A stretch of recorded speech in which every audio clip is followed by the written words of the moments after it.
Welcome to Data Security Over Coffee. That's DSOC to those in the know. Where the only thing more dangerous than a zero-day exploit is Chad from accounting clicking on every single email attachment. From password post-its hidden under keyboards to that one guy who keeps using password 123 despite our 47 security memos. We're here to talk about the threats you never knew you should be terrified of. I'm Dr. Joe Harford. And I'm Angie. Have you tried turning it off and on again, Singer Keating? Bringing you the latest in cybersecurity nightmares and risk management drama. Because somewhere out there, a hacker's trying to get into your company's data. And Karen from HR just clicked on another free iPhone pop-up. This is Data Security Over Coffee, DSOC, where every episode is a penetration test you didn't ask for.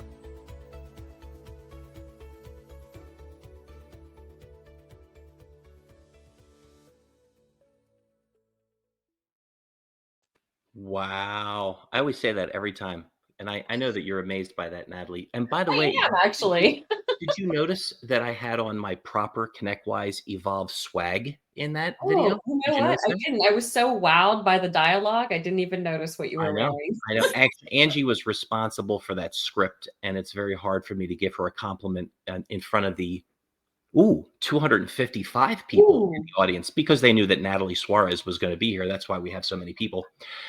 Sure. But we're also coming to you from Pennsylvania, Florida, and South Carolina. That's how incredible Data Security Over Coffee is impacting the entire United States of America. That's pretty cool. And we all have real backgrounds, unlike those fake plastic corporate ones that people normally have. Angie has her horse, you can see behind her head. You can see Natalie's superheroes behind hers. And I have a picture of a lake behind myself because I'm near Lake Greenwood in South Carolina. Anyway, okay, so Natalie Suarez is a couple things. Number one, she's super cool. She worked with Angie at an event that we did last year in Harrisburg, Pennsylvania, and it went off really well and have gotten lots of kudos about that. She's super smart when it comes to cybersecurity, but doesn't talk to you like you're an idiot. She can have a real down-to-earth strategic conversation and help you, which is cool. And she's just an all-around really great person. And Angie and I are really glad that she decided to come back and be a guest on Data Security Over Coffee again. So I'm curious, Natalie, what have you been up to since the last time we saw you? Oh gosh, just so many things. I just did a really great community event called MSP Geek. And as you guessed, it's just a bunch of us nerds getting together and talking cybersecurity and what's going on in the world. And, and we're getting ready for IT Nation Secure next week. So just really busy, lots of events. We need to do another event together. When are we doing another event together? You know what? I'm so glad you asked that. So glad you asked, because this year we're going to make Angie responsible to be in charge of all of that. So we know that it'll go off without any problems at all. Actually, I think what we're going to do is we are going to tie you. It may not happen this year, but for those that want to know, Reclamere is celebrating its 25th year in business. And awesome. Angie and I have decided that we're going to make the 25-year an entire year of celebration. Oh. So we're going to have a lot of really great things going on. Angie has a much better memory than I do. So she has all of these really cool dates of when things happened. She has the date of when she fired me the first time. She has the date of the very first time that she walked out the door and said she would never come back, and so many other things. But it's going to be a really great year. He hasn't made me cry or walk out since 2014, Natalie. Oh yeah, and I've been trying ever since. I have been trying for the last 11 years, and I don't know. I think it has a lot to do with the medication that she's now on because she's much more stable. I used to be able to just like set her into a rage, and now I can't do it. So I was going to say it might be the medication Joe is on. You know what? Thank God for medical marijuana. That's all I can say. I think that's an important thing. So anyway, normally Angie likes to remind people that she is the chief executive officer of Reclamere, and normally I am Joe Harford, I work for Angie. But you'll notice that it says student pilot next to my name. And Angie believes that I'm going to be a great pilot because I'm also going to be responsible as a side hustle for running Honey Badger Airlines. I cannot wait to be called upon by ConnectWise executives to fly them around the country in my 1968 Citation plane. So it'll be a lot of fun. Yes. I'll bring that up next week at Secure. And I give good discounts for corporations. Oh, okay, I'm making a note. Yep. He doesn't want us to fly commercial anywhere together because the plane might go down and, oh my God, what would happen to the company? So just a few weeks ago, we got together with an attorney and we now have this whole super duper document of what happens if we both die a fiery death together. But I'm still not getting in that plane.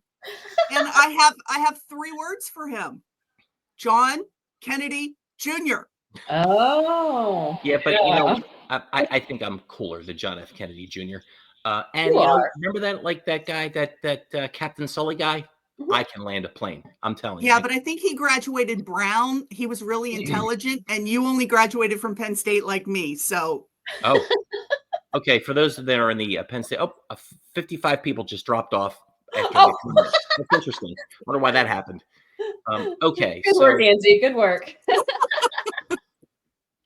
So we had to come up with a title: EDR, MDR, and the alphabet soup of endpoint detection, blah, blah, blah. Okay. So over the last few months, people have said some crazy things to Angie, like, oh, well, you know, why do I have to spend this money on cybersecurity? I have antivirus in place. What's the big deal? And Angie's done a much better job over the years of not just bloating out like, oh, well, then this person is an idiot and we shouldn't work with them. No, she does a really good job being able to educate them and make them feel good about their bad decisions, etc. But in all reality, so in the world that you live in today, Natalie, and the work that you do, help people understand when we say endpoint detection. Let's dumb it down so a third grader like me can understand. When we talk about endpoint detection, what are we talking about? First of all, like what is it? The second thing is, why is it important to worry about it? Okay. And then the third thing is, what should people be doing to, in fact, protect the endpoints in their environment, whether they are a 50 employee organization or a 5,000 employee organization? So there's some fodder for conversation. Yeah, even a 5-person organization, honestly. So what is endpoint detection? So we call things like your desktop or your laptop or your servers. Some people still have servers, believe it or not. You know, we call those endpoints, right? And the reason that we want to have something like endpoint detection versus antivirus is antivirus relies on knowing what it's looking for, right? And endpoint detection can detect what we call unknown unknowns, which means it relies on, believe it or not, things like artificial intelligence. Yeah, Whoa. I know. Whoa. You know, to understand application behavior and user behavior and what is normal and what is not normal. We don't have to tell endpoint detection that if I open a PDF and that PDF tries to launch a script, that's not normal. It knows what a PDF should do. And all it should do is it should allow you to view it, maybe allow you to save it, maybe allow you to print it, maybe search, depending on what kind of PDF it is, but it certainly should not be launching any scripts to encrypt all your files, right? So it could detect that. And I want to just take a tangent for a moment because this is something I like to say. So, you know, AI is like at the forefront of everyone's mind today because you can't, you know, it's the biggest tech disruptor since the invention of the internet, right? And a lot of times when I say stuff like AI with endpoint detection and response or other technologies, I'll get asked, you know, is there really AI in there or is this marketing hype? And unfortunately, the answer is yes, right? Because 10, 15 years ago, we didn't say that there was AI in our tools because nobody would have cared, right? But now that everyone knows about AI and the cat is out of the bag, right? We want you to know that we have been using those technologies for years in our tools. And yes, they are now in our marketing material because you care about them, but we are telling you the truth. So many vendors have AI in their marketing material now, and they are, hopefully they're not lying to you. I know we're not, but there is an artificial intelligence component to these tools. And that's how it's able to detect unknown unknowns, right? And then the other question you asked is, what should we do to protect our endpoints? Well, the great thing about stuff like endpoint detection and response is the fact that it doesn't matter if you're working on the road, right? If you're at your lake house. Are you at your lake house, Joe? Someday we'll be. Okay. It doesn't matter if you're at your lake house or if you're sitting in your home office like I am. The endpoint detection and response goes with your endpoint. So you can protect people who are on the road. You can protect people who are, working from home. You can protect people who are in your office. And it's not optional anymore. You are way behind if you're not using endpoint detection and response. And the reason I made that comment about doesn't even matter if it's 5 people is because, funny story, my concierge medicine doctor, doesn't that sound fancy? That only means that I pay him a monthly fee because my insurance has a $9 million deductible, right? Right. So he's always he's so much younger than I am. He could be my kid. Isn't that terrible? But he's always asking me questions about cybersecurity because he actually has a good friend that's on our executive team at ConnectWise. And I didn't even get a commission, but I sold him endpoint detection and response because I was explaining to him what I'm explaining to you right now. And he's like, oh crap, I need that, don't I? I'm like, yes, you do. Mm-hmm. Please protect my data so you don't have to buy identity protection for me for the next 100 years. So, but that's why you need that kind of stuff. Antivirus, that exploit vulnerabilities, for instance, have gone up last year from 2024 to 2025. Exploit vulnerabilities, which are mistakes in code, right? Basically, that's like a really super simple explanation of that. It's one that I can understand. Yes. So please, if you're technical, I know it is much more than that, but we're trying to keep it simple for Joe. And right. Those have gone up since last year, 34%, right? But guess what? From 2023 to 2024, exploit vulnerabilities went up 180%, right? Wow. And those are those kind of mistakes in software that bad guys are taking advantage of and creating what we call a 0-day exploit. And literally what 0-day means is there's no warning that they're going to take advantage of this exploit. There's no way an antivirus would find that. But endpoint detection and response, most of the time, well. Now, we'll all tell you, and I know Angie will agree with me, if anyone ever tells you anything is 100% safe, and you're 100% covered, it's just not true. Because as much as we, on the good side, research and try to get ahead of these threats, the bad guys are doing the same thing. So it's literally a race. And that's why you need things like endpoint detection and response, so that you can beat those bad guys at their own game. Yeah, and I think it's so important to understand the alphabet soup of EDR, XDR, and MDR. Because, XDR also then goes beyond just the laptops, desktops, and servers. It's now looking at your routers, your switches, your hubs, and any kind of anomalous behavior that is happening on those parts of the network. And while getting notified, Joe and I do a lot of work with companies that have their own IT departments, and they look to us to help deepen their cybersecurity or their governance and risk management. And so they have EDR. Their guys and gals in their IT department are getting the notifications from EDR that something happened on an endpoint.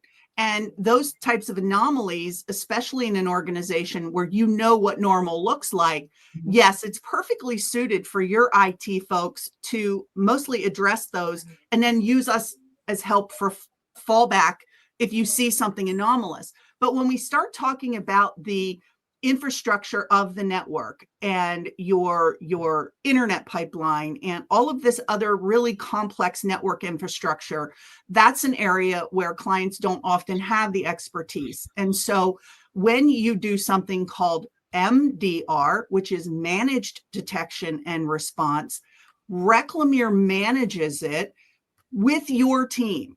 And so we're giving you that double layer of protection. We're giving you extra expertise that you don't have to have on your team, so that when XDR shoots an alert that something weird is happening on a router, switch, or hub, or some part of the cloud infrastructure, we've got some deeper expert guys that can dig in there and really look at that and say, are we looking at a false positive?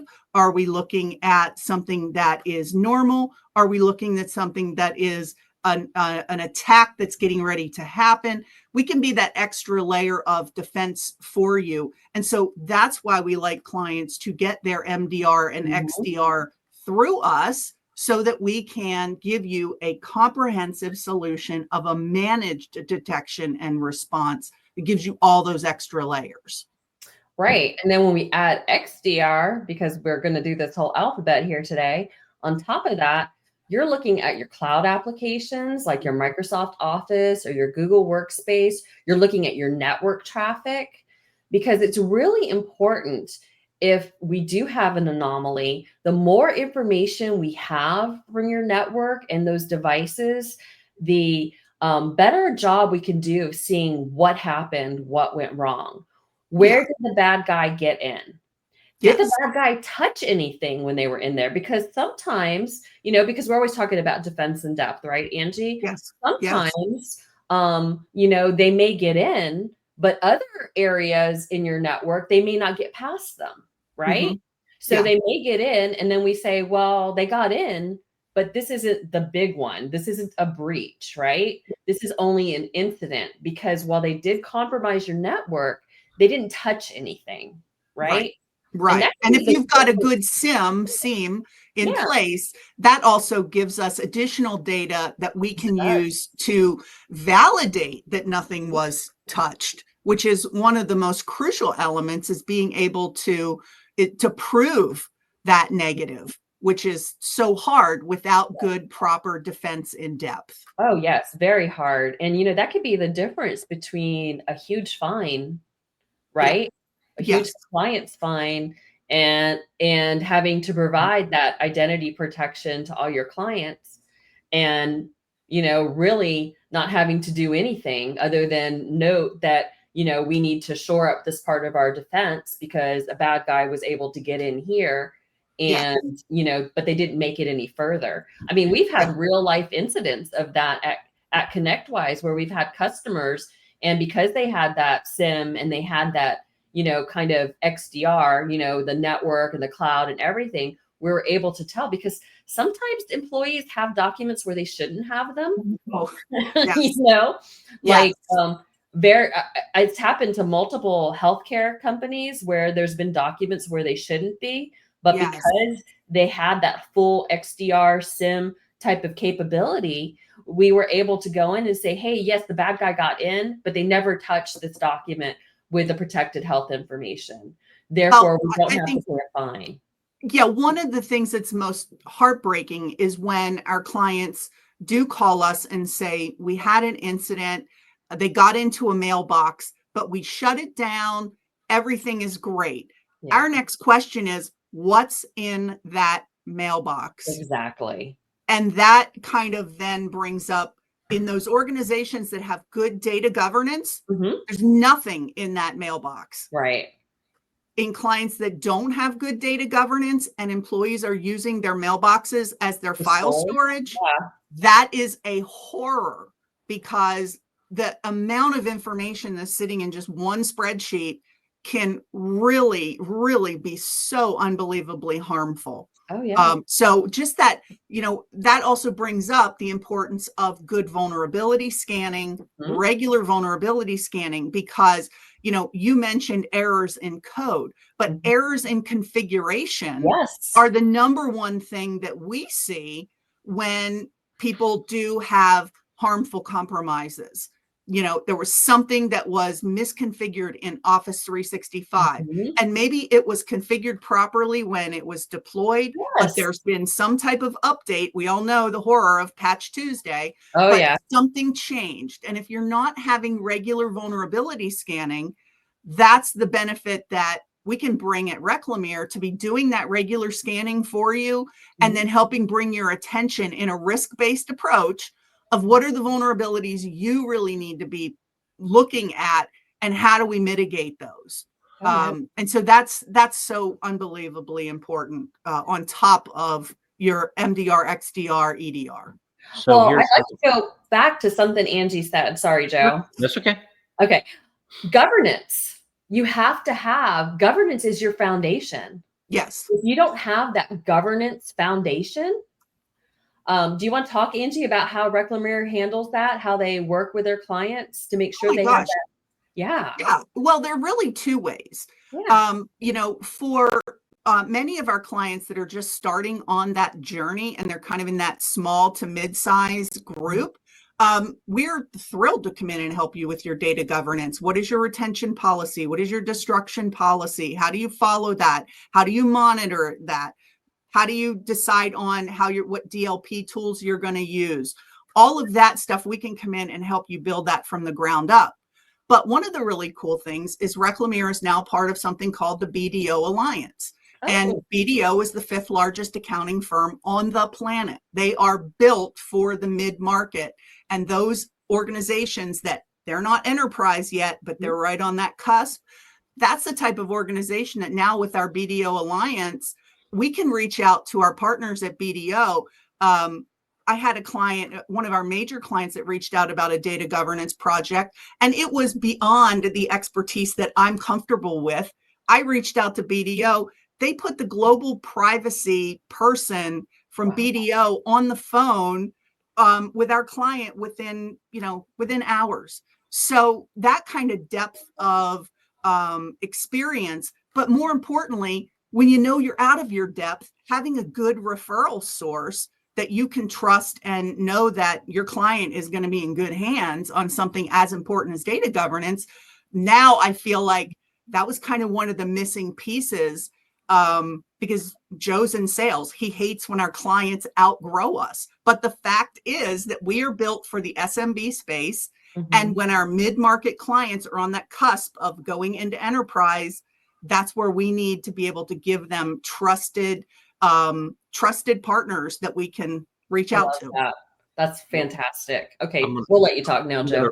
Thanks. I'm going to reel this conversation. I thought it was difficult to talk with my sister. I put the two of you together. Oh my gosh, it's completely and totally out of control. But I have to learn how to talk or think like a woman, or whatever it is you like, whatever you do. Anyway, okay.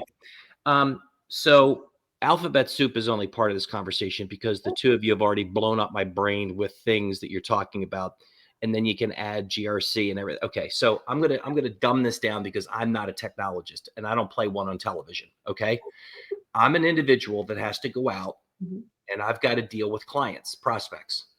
One of the areas that is really beginning to explode in regard to both opportunity and risk are nonprofit organizations. Oh, yeah. And I'm not talking about the American Red Crosses or the things that you would normally think of. I'm talking about those SMB nonprofit organizations. And they are freaked out because traditionally somebody's cousin's third uncle was the IT person, or a retired whatever was the IT person. And now all of a sudden it's like, oh my gosh, we have a number of them that have come to us in the last 6 months and had that very conversation that sounds like, oh my gosh, I don't know what to do.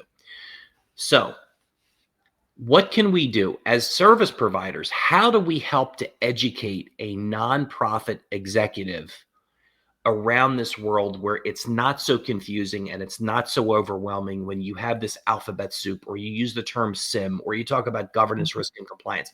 How do we help them understand that they have to come to the table and have the conversation without overwhelming them? What do we do?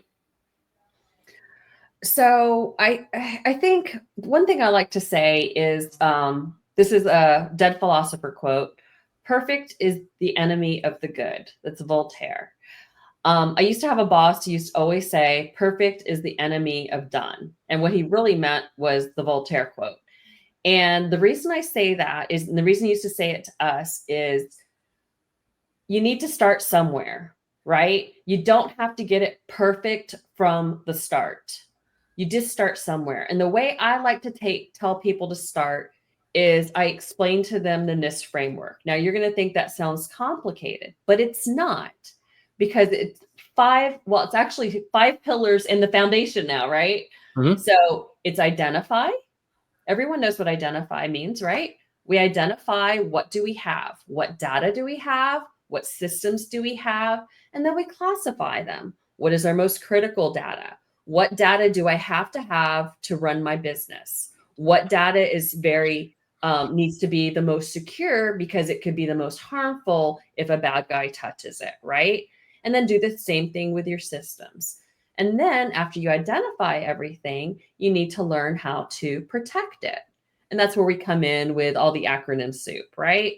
And the acronym soup is not just the acronym soup. It's also, it's people, process, and technology, right? The 3-legged stool. You have to remember all 3 of those legs. People is like security awareness training. Process is like your standard operating procedures, how you do things, stuff like that. And then of course the technology is the fun stuff that Angie and I geek out over, right? Right. So you identify, then you protect. And unfortunately, there's always going to be somebody who's going to get past our protections, right? So then we have to detect if someone gets past our protections, right? So let me see what I have. Identify, protect, detect, respond. How do we respond if someone gets past our protections, right?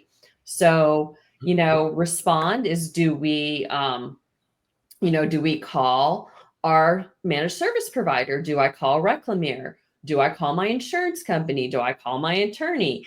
And then the last one is recover. How do I recover from either an incident or a breach? Which, oh, by the way, those are both legal terms. Use them very carefully, right? So it's really simple. You just need to take those 5 steps. And it doesn't matter if you're using NIST or any other cybersecurity framework, right? They all have those five pillars in them. And then it's built on, like I said earlier, the foundation of governance, as Angie went into. So it's just important to start somewhere. So those are the simple steps. That's as simple as I can make it. Of course, there's a lot of sub steps in there, but the most important step is to start somewhere. Does that answer your question, Joe? No, it does. And I think that's helpful, because I know when we talk with, and it could be the people that are in the trenches, it could be executive leaders, they get overwhelmed by what appears to be the complexity of what we're talking about. I don't find it to be complex, but I'm biased because we've been in it for 25 years, right? So I can understand where they're coming from. The other thing that is difficult for them to get over, and I don't know if this is because of marketing, I don't know if this is lack of information, but there is this misconception that, okay, once I understand, I understand it, Natalie. I get the identify, blah, blah, blah, and the foundation, blah, blah. Okay, whatever. But this is going to cost me $1 bazillion. And I am a nonprofit organization where every dollar really matters, because 10 cents is used on admin, 90 cents is used on supporting services. So how do we be, and we can't say, oh, well, it's not expensive, it's cheap. That doesn't work. What do we do? How do we communicate to people in a better way to get them to really embrace the idea that not only is it not complicated, and you've got to have the strategic conversation as a nonprofit, but oh, by the way, it's also not going to break the bank. Like, how do we communicate that?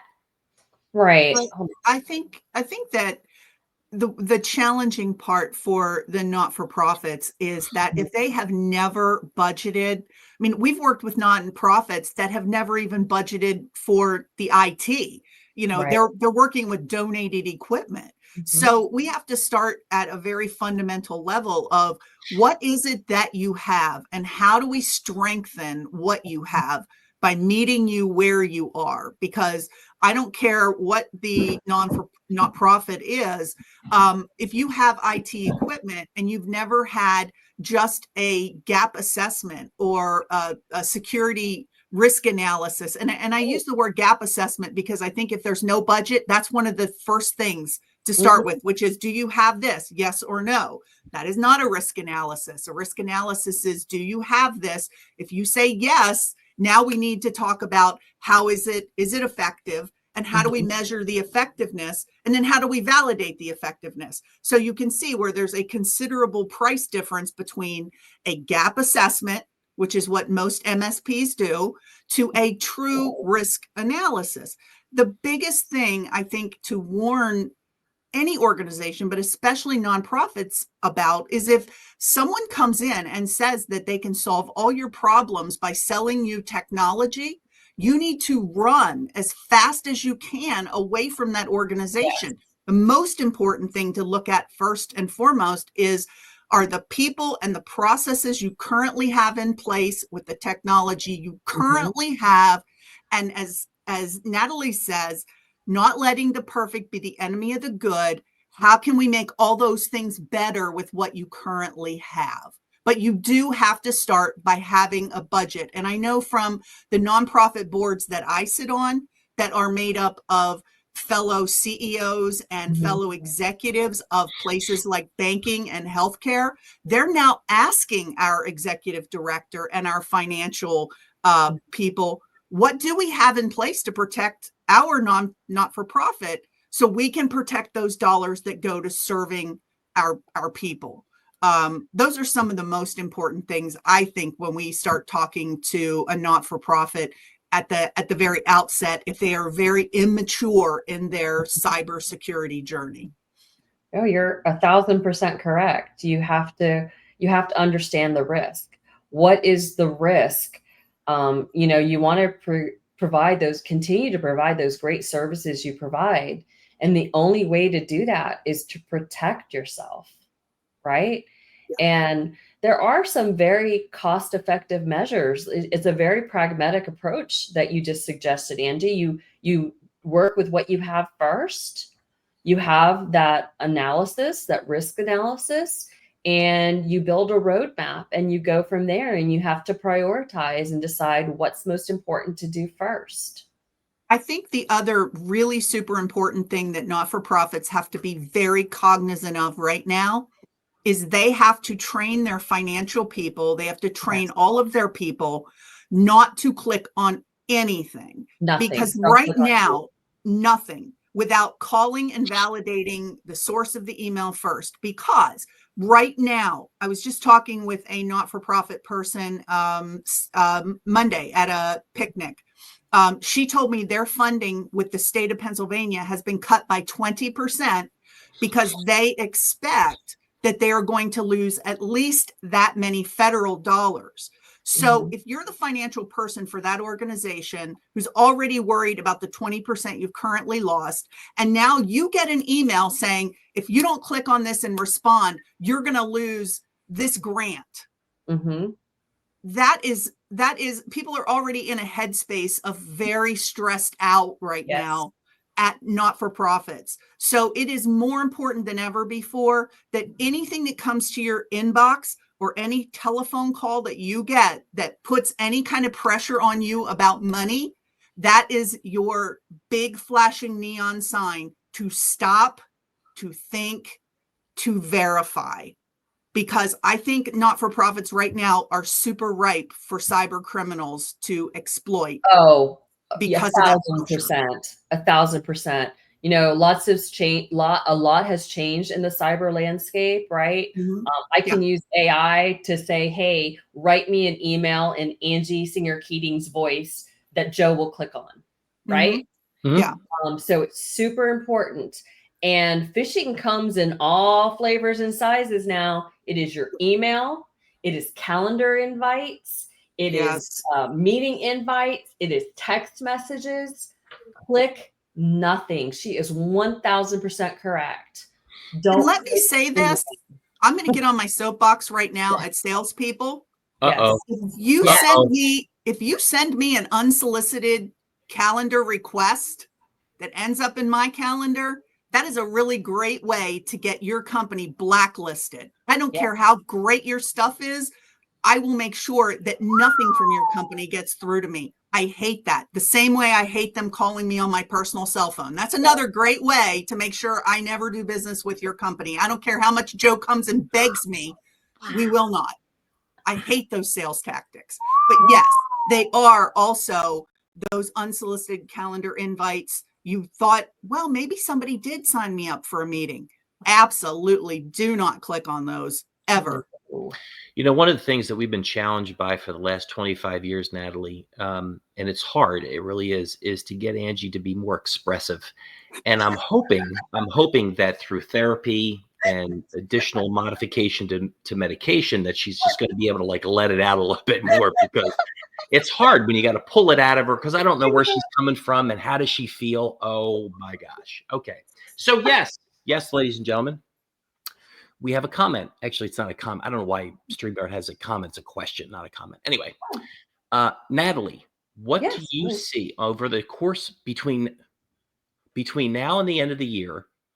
What do you see on the cybersecurity landscape that is going to be new or challenging or interesting that you would like to pay more attention to? Great question. Oh, so I'm going to put on my AI hat here, because the deepfakes are out there. They're getting better and better. People are getting fooled by them. I think by the end of this year, we're going to see bad guys using something called audio jacking. Okay. Audio jacking is basically a threat actor in the middle type attack, where, Angie calls Joe. I'll play the threat actor, right? And Joe, you pick up the phone. Hey, Angie, how's it going? What's going on? How can I help you? And I change that to, Angie, I'm so glad you called. I've been meaning to tell you about this great investment that I'm involved in, and you really need to get in on it on the ground. And it's only going to cost you $2 million as your initial investment, right?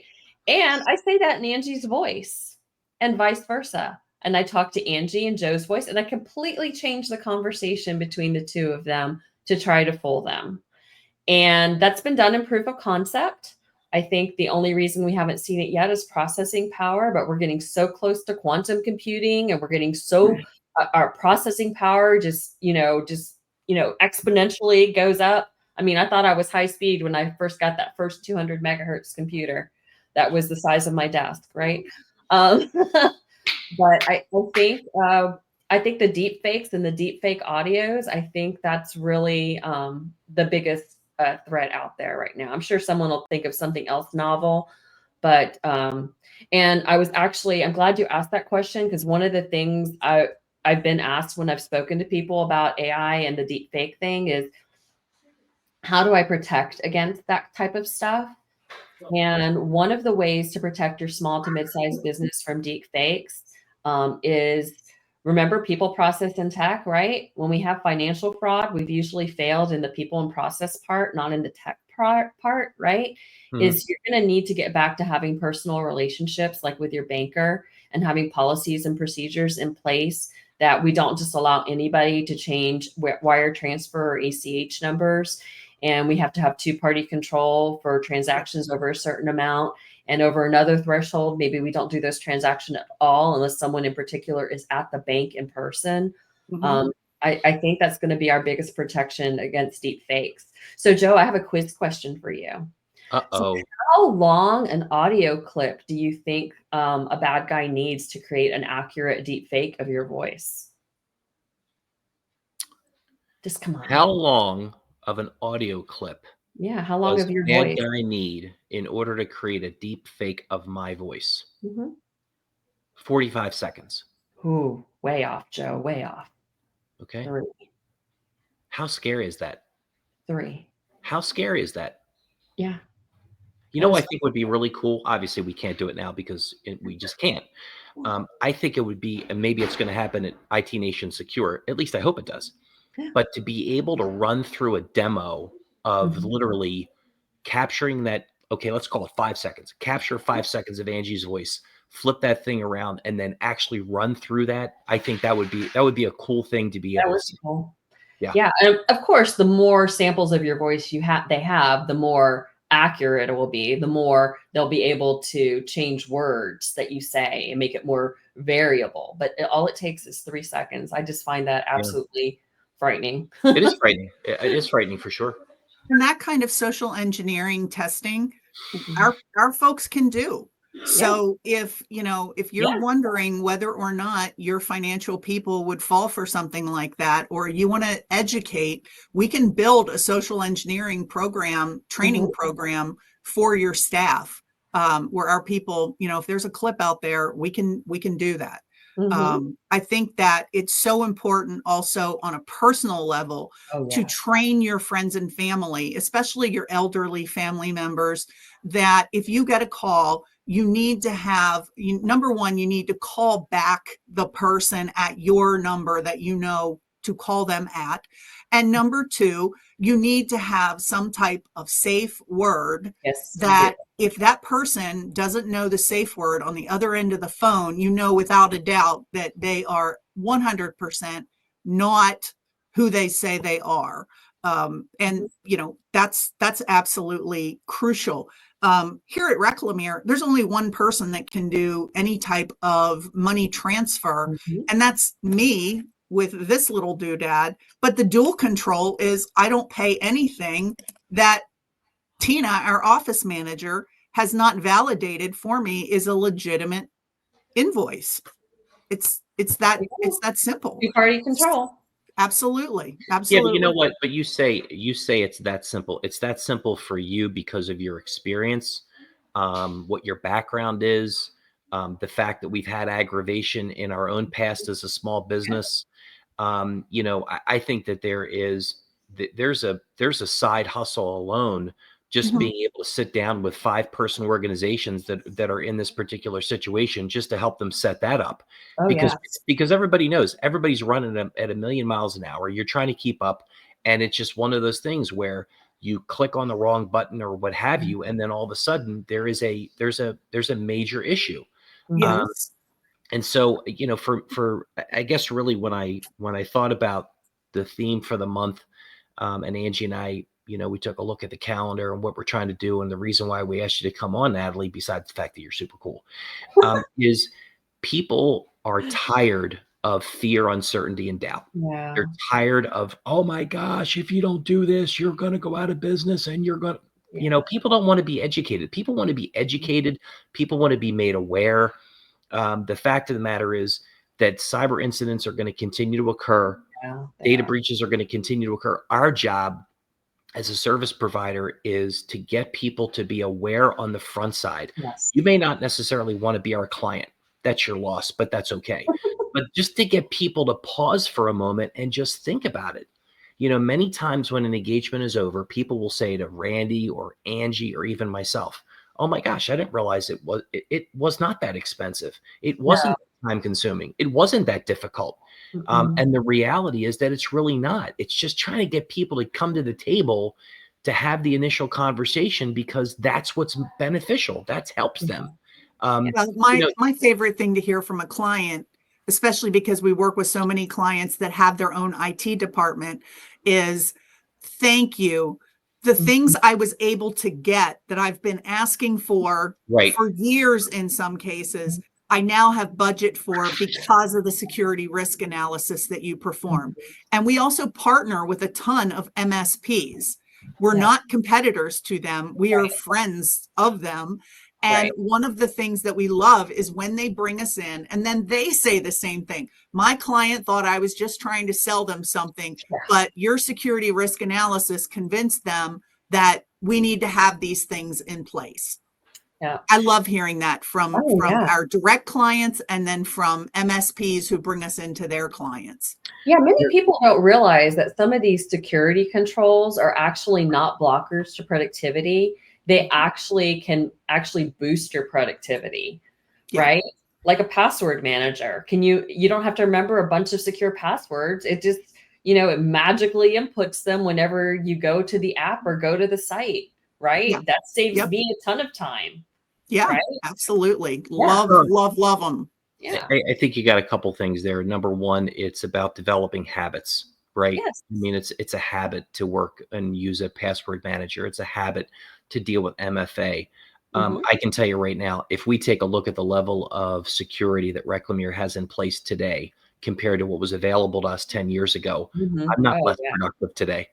We're not less productive as a business at all. Well, 10 years ago, so many of the things that we have today were only available to enterprise level clients. Yeah. I mean, the way that now things are available to even the, like Natalie said, a 5-person organization, there are some really, really great password keepers with built-in MFA code generation out there that are affordable for a 5-person company. Even there is for absolutely, individuals. there is no reason not to have a robust password manager.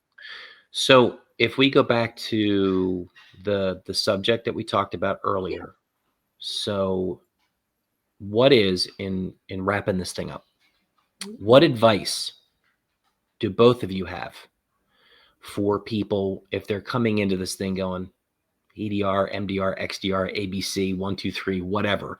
Like, what is the advice that you have for people to get them kind of kicked off and started down this pathway of really understanding what's at stake? Like, what would you advise people to do? I think they need to start with that risk assessment. Okay. And it'll really paint the picture, and it'll really show them what the risk is of not having that. That's what I think. Okay. Angie? I mean, it's completely self-serving. So I admit, we're trying to sell you something. Yeah. Pick up the phone and call us for that no-cost consultation. Yeah. Because just in that conversation, I mean, Joe gets mad at me because I give away so much free consulting. That conversation, even if you don't do business with us, is going to inform where we believe you should direct your precious dollars, no matter who you spend them with. But pick up the phone and call us, and do something, and we will help you. Like, you got to do something. You got to do something. You have to do something. The perfect is the enemy of the good. It doesn't have to be perfect. It just needs to be something better than it was. Yes.